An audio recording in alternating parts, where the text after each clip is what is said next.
My name is Harry, I'm from London. Meghan Markle here.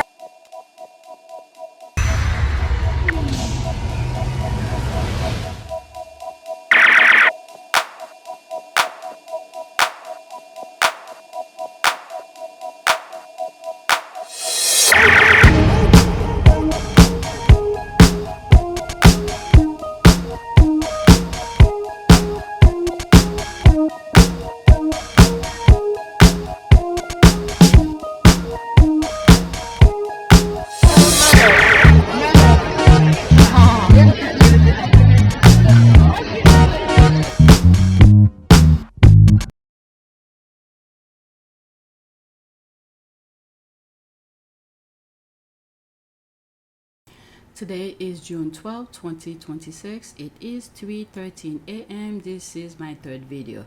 In this video, we're gonna focus a bit more about little politics here and there, but I will try not to go too deep into it because I haven't been following it, but it's making noise on the internet. Okay, so let's go on X. This is the first one. Okay, 30 women were murdered. Not one road was closed. Not one protest. What was the connection? They were murdered by white locals. Belfast residents Mark gives, who's that?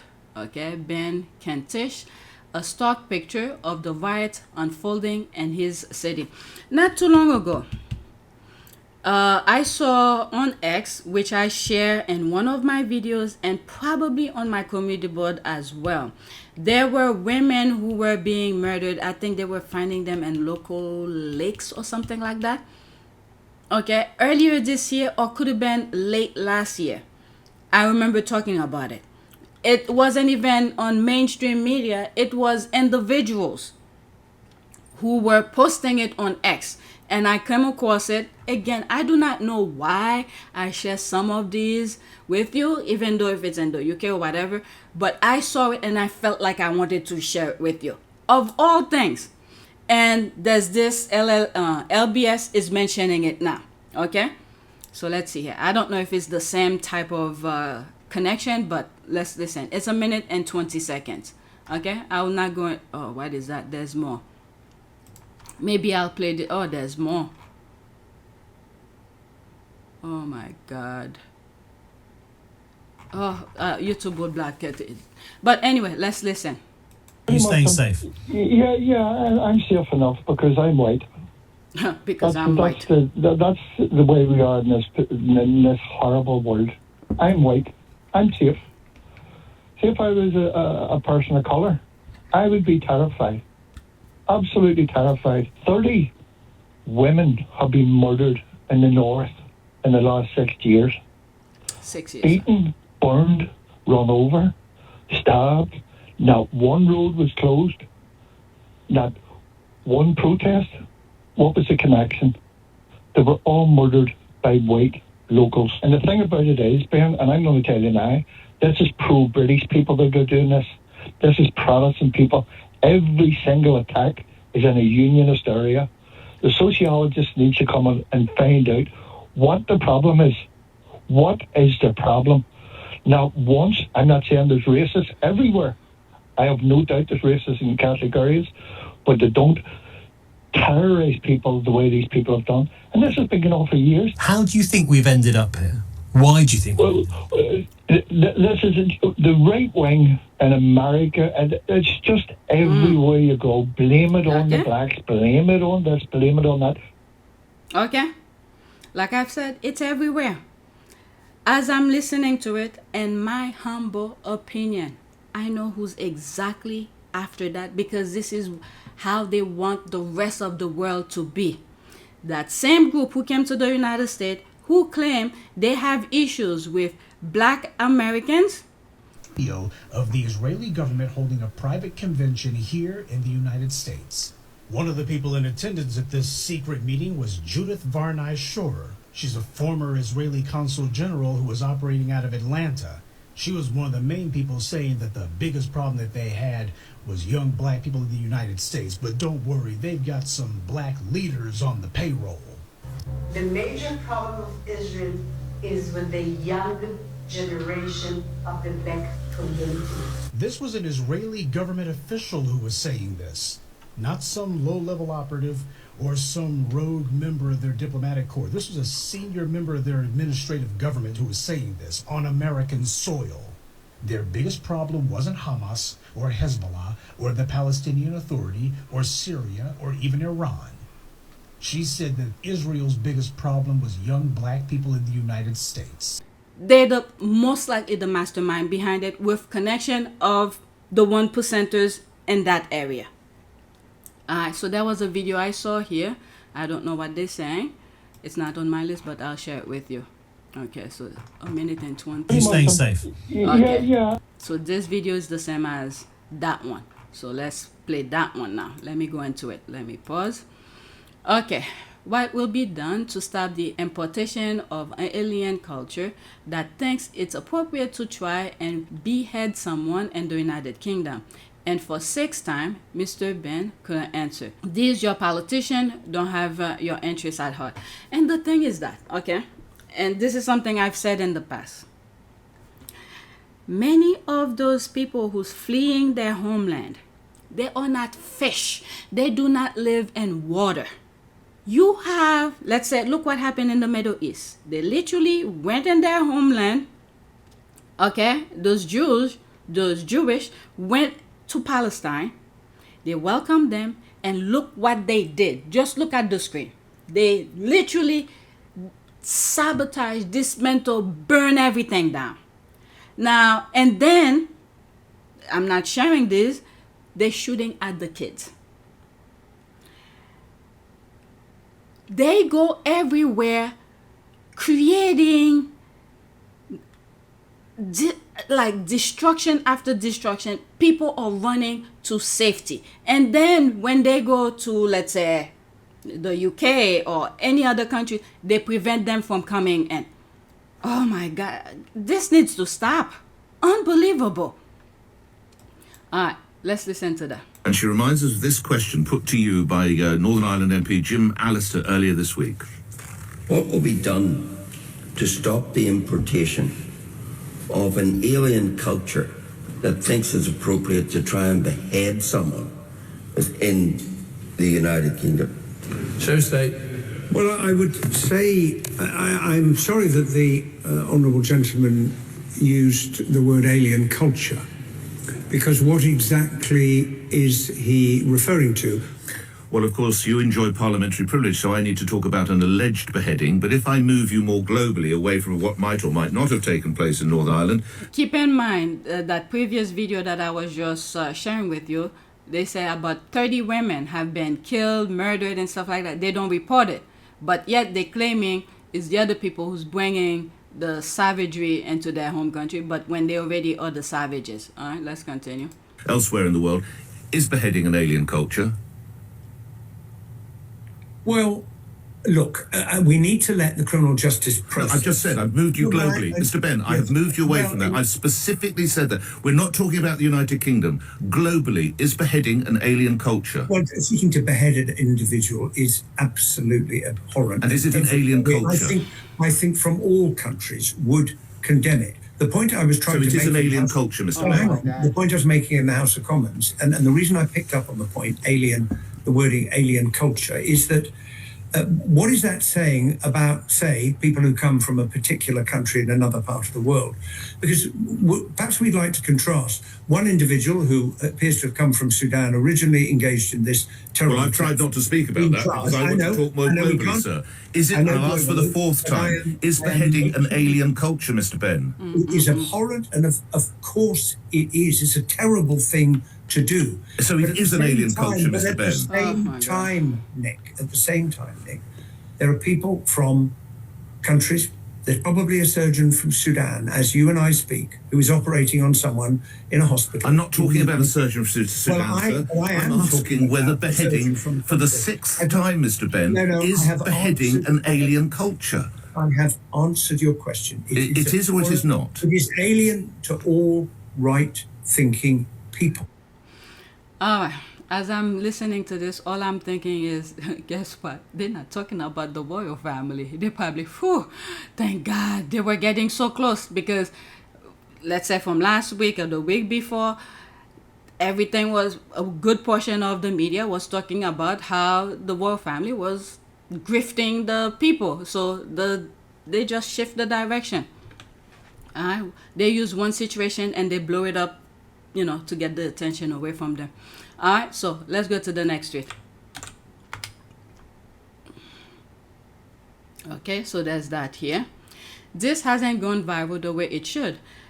Jamie Corby, an Irish lad from East Belfast, has lost his home of 13 years after mass rioters set fire to cars outside, and it engulfed his house in last night's violent chaos.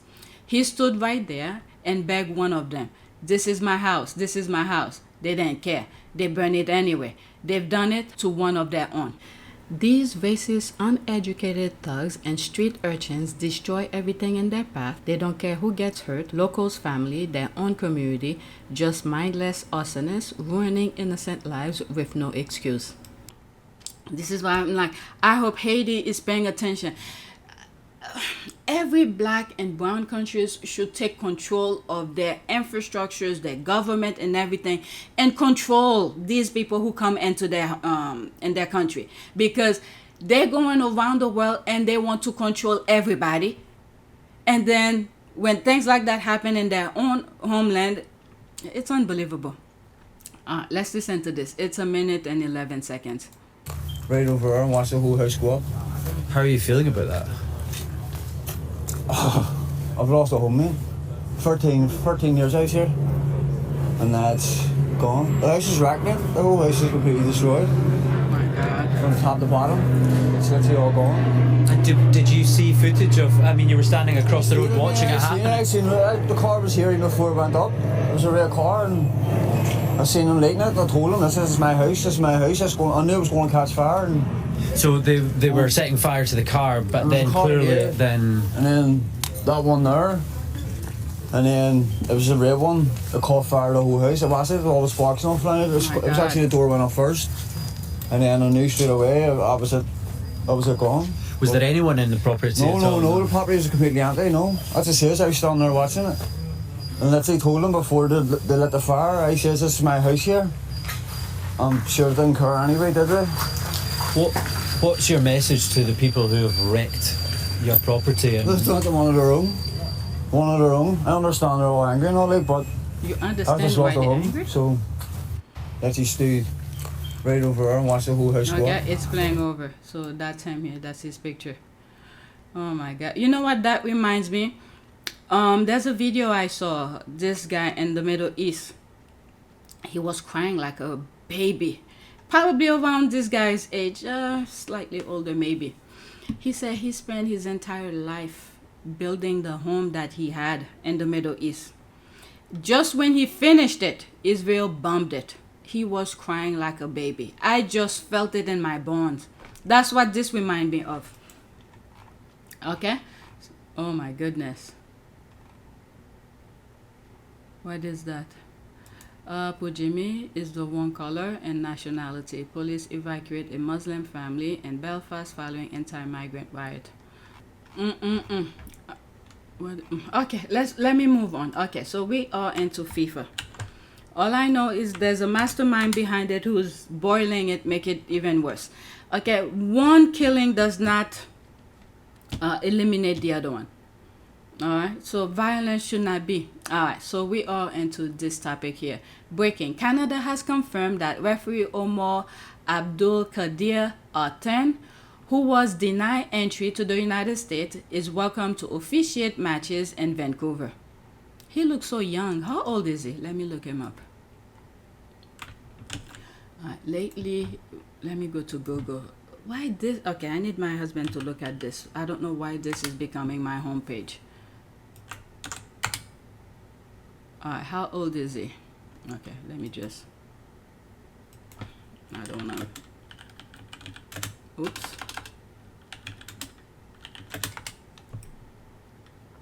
Oh my God, he was born in 1992. He's so freaking young. Okay, Omar Abdulkadir, that's his name here, is a Somali football referee. Artan was the first referee from Somalia to take charge of a continental final. Where is his age? Oh, God. I didn't want to read all of this. Oh, 1992. So if it's 1992, he's probably 34-ish or so. Yeah, he's pretty young. Alright, so that's that. Any comments? Oh, what is that? They're crying. This is beautiful. I know Mexico will do the same. What happened here? Okay. Crying? Oh my God. Okay, this is exactly the juvenile shit slinging I expect from Carney. US turns away a Somali referee for legitimate vetting reason. Canada immediately runs in with welcome brother. Come referee here instead, just to smirk at Trump. Well, did he do anything? I mean, they're putting everybody under one umbrella. I don't know what the issue. If he had committed some sort of a crime or something, but he's just a referee. The apple. So next tweet. Jewish actress Miriam Margolyes says, when I visited Israel, I saw how disgusting Israeli people were because of their racist treatment of Palestinians. Israel people or SHITS. Let's see here. When you go to Israel and you see how Palestinians are treated, that for me was the door opening, the blind being lifted. And I saw, if people can treat people like that, they are shits. They are shits. I saw it with my own eyes, and I will never get over that. And that's when I became fiercely pro-Palestinian. Fiercely pro-Palestinian. If you want to talk about Judaism, it's a lot bigger than Zionism. Zionism is a political affiliation, a genocidal ideology. When you go to Israel... And in the US, I have seen there are Jewish people who were against what Israel was saying, similar to that lady. I've highlighted, I may not have shown picture, I don't know what I've shared, but I know I discussed it in some of my videos. And then when you see, okay, when you saw back then, the car bombing and all of that, it's like the last resort for these people because the rest of the world shut their mouth. Look at this. They literally flatten their homeland. Still, nobody's doing anything. Okay, so you could understand why they were doing some of the things that they were doing. The rest of the world who have power to do something, they all shut their mouth down. They all shut their mouth. And then anybody who speak against Israel, all of a sudden, you are X'd. My channel is X as well. If you look at every videos that I open, I show you the background, the money remain, you know, like pennies. That's a way to discourage my channel from talking about anything like that. Then again, that's not the reason I started, but it doesn't bother me. God will help me find a way whenever I need money. All right, let's go to the next tweet. I'm not going to go in the comments. Next one. So now we are in New York City. All right, so this is after New York, the New York Knicks won the game. When was that? Yesterday was Wednesday. Tuesday. Okay, I've never seen scenes like this in my life. Oh my God, Knicks are one win away. Now let's hope they win. And I hope that will show the rest of the country and the world how united we could be. Because the Knicks is literally, when you look at videos that's coming from New York, you see young, white kids, black, Hispanics, all shades, just enjoying the moment. 23 seconds. Fire truck. That must be in Brooklyn somewhere. I really hope they win for the sake of that, to unite people. Because the country wasn't like that at all. Alright, so that's pretty much it. Okay, hi Nick, I'm with NBC News. Did you film this video last night? If so, will you give permission to NBC Universal to share your footage with our platforms and partners with credit to you? Please let me know. Thanks. Yeah, go for it. All right, so that's that. All right. Let me pause for a second. Okay, so 14 seconds here, Julian Champagne Banks and the corner bullseye. I don't want to share this because I can't even share it properly. All right, next tweet. This one is kind of funny. If you are Haitian, you might know what this guy is singing. Let me pause. Dedication special for Infantino and all FIFA there. Long live Haiti. Listen to what he's saying. There will be screenshot, but just listen to what he's singing. Get mama. Get mama.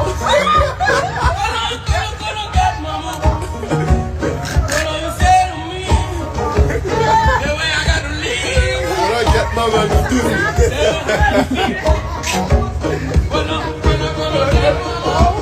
get mama. That is so funny. Get mama. Get mama.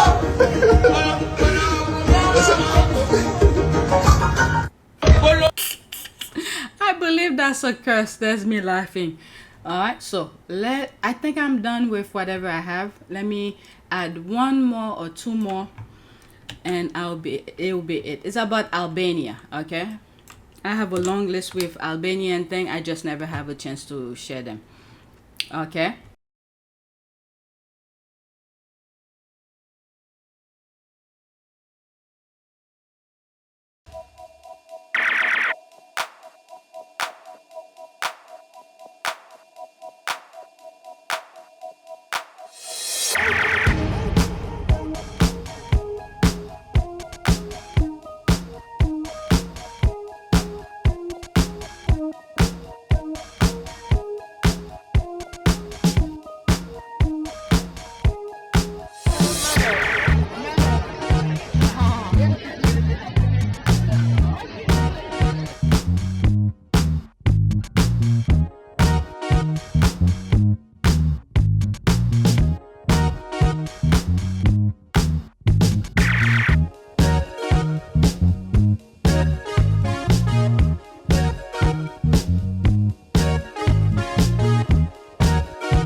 It is a great privilege to be with all of you today.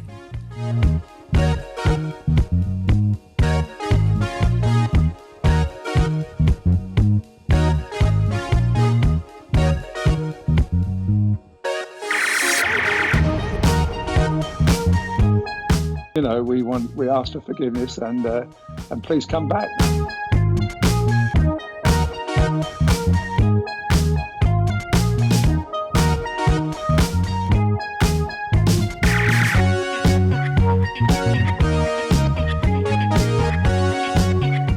As you saw me find the love and happiness that I'd hoped for all my life.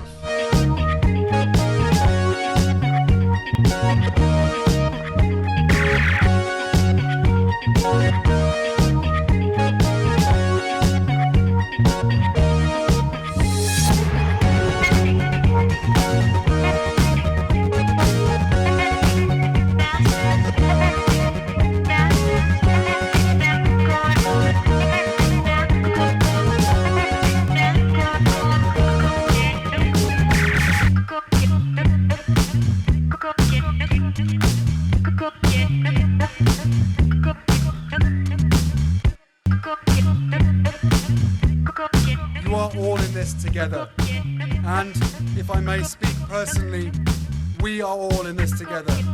Because asking for help was one of the best decisions that I ever made. You will be continually amazed how life changes for the better